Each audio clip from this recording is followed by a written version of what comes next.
Don't mess with someone who has too much time on their hands. That messed up entitled idiot's winter. And finally, sassy teenage brat get absolutely destroyed by her boss after wronging me. But before we get into the story of how a guy managed to get justice back on his bully, congratulations TreeNap for the comment of the day. And everyone, leave a fire emoji in the comments if you think the video is fire. My name is Spicey and let's get into it. Don't mess with someone who has too much time on their hands. This story comes straight from the US Navy. I apologize for excluding ranks in here. Now for the background. I was a nuclear mechanic in the Navy. When you get to your boat or ship, you are basically everyone's slave and have several restrictions on what you can do. For this instance, we were not allowed to use the lounge when on the way unless you were qualified. Now, one thing that is important to remember is that dipping was extremely popular and we had to dump all spitters in the toilets before disposing of them, or bury them in someone else's plastic bin, because the trash compactor and the plastic melter will break down if there was a spitter in the trash. Now, because humans are inherently lazy,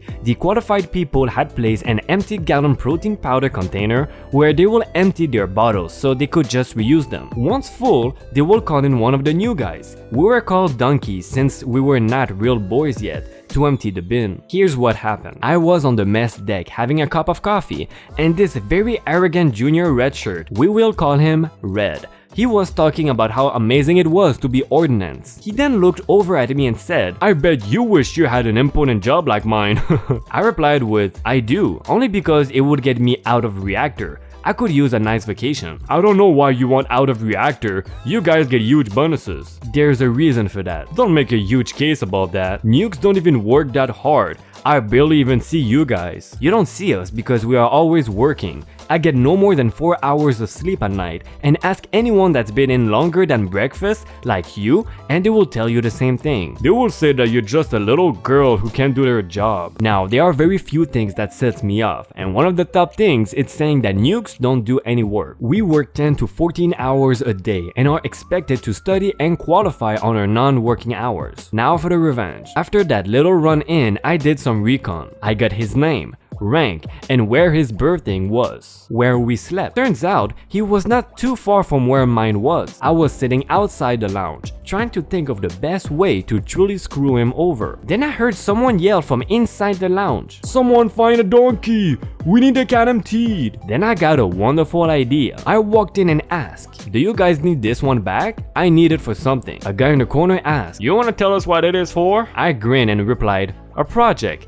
A topsider said we don't do any work." That got them all riled up. "Make him regret messing with us." I planned on it. After they gave me their spin-on, I went down to the plant and put the thing in my locker. The plant underway can be between 100 and 115 Fahrenheit, and left it there for a week to rip it. After that, I needed to recruit some help. I got a few of my buddies to go around and collect and hide every single mop on her half of the ship. I took the now ripped spit-on, wrote Red's name on it, and placed it just under his birthday. 20 guys slept in there and was currently empty and dark. I bent down, holding my breath, and cracked the lid open to the point it would open if knocked over. I placed that thing so it would get scattered once someone opened the door, then waited. There was a lounge right outside the door. It took 20 minutes before someone from their division came back to change clothes and open the door. That stuff went everywhere. Turns out, Red dipped and worked out, so it was very easily believed it was him. This poor soul, which I have no regret,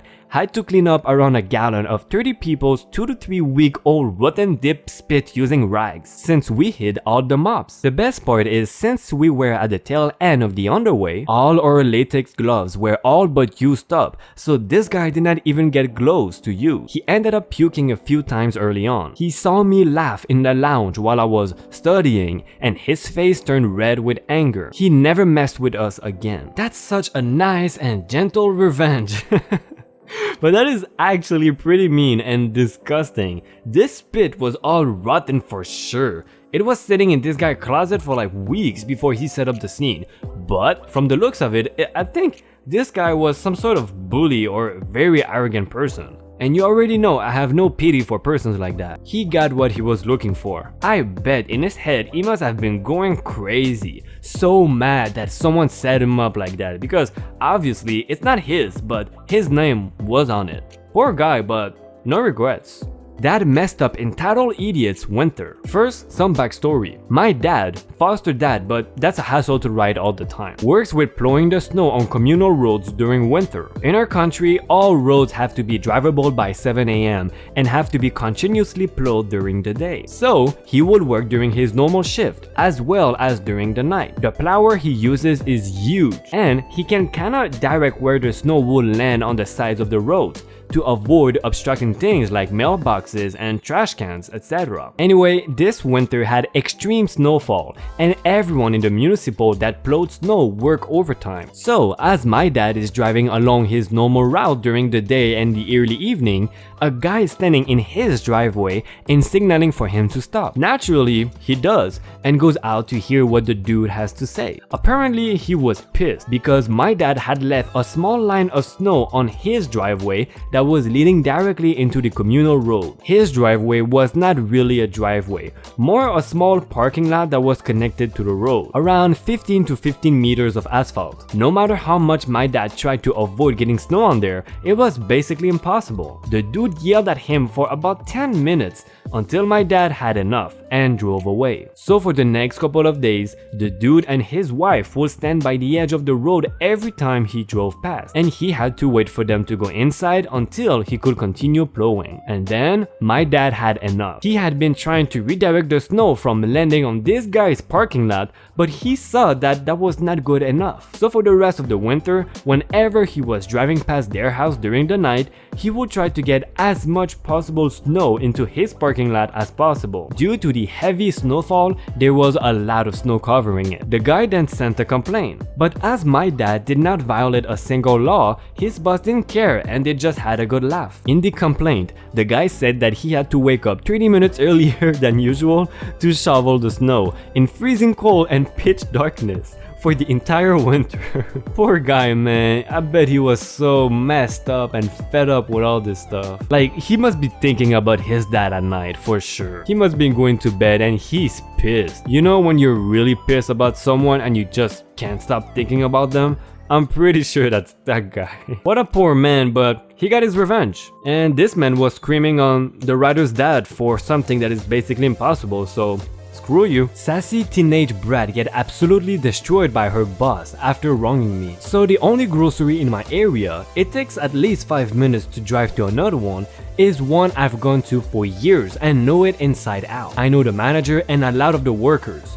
Most workers are under 19 and work part-time for a few months then go back to focus on their studies for school. This story took place last summer, so I remember it pretty good. I am casually walking to it with a $20 bill in my pocket to grab some snacks because why not? I walk in, grab a few items and head for the checkout. Waiting, there's the most teenage brat there is. It was the only one open as it was late at night. Here is the dialogue that went down. Is that all for tonight? Yup. Okay, that will be a little bit more than $20. Okay, so it is late at night and I am in a PC mood. I don't know why I was, but I was. And I noticed she double scanned something. I think it's on accident, so I addressed her about it. Excuse me, I think you have double scanned something as I have calculated the price to be something under $20 and this price is more. Oh, I'm so terribly sorry for your loss, she says in kind of a sarcastic way. So already she's acting like a brat and I have not even done anything. I am also very confused and asking myself, who the hell raised this high brat? Yeah, she rescans it and it comes to my calculated price. I almost pay until I address her about something. You see, there's a rule at the store. They have their own brand of credit card, like Walmart and Costco,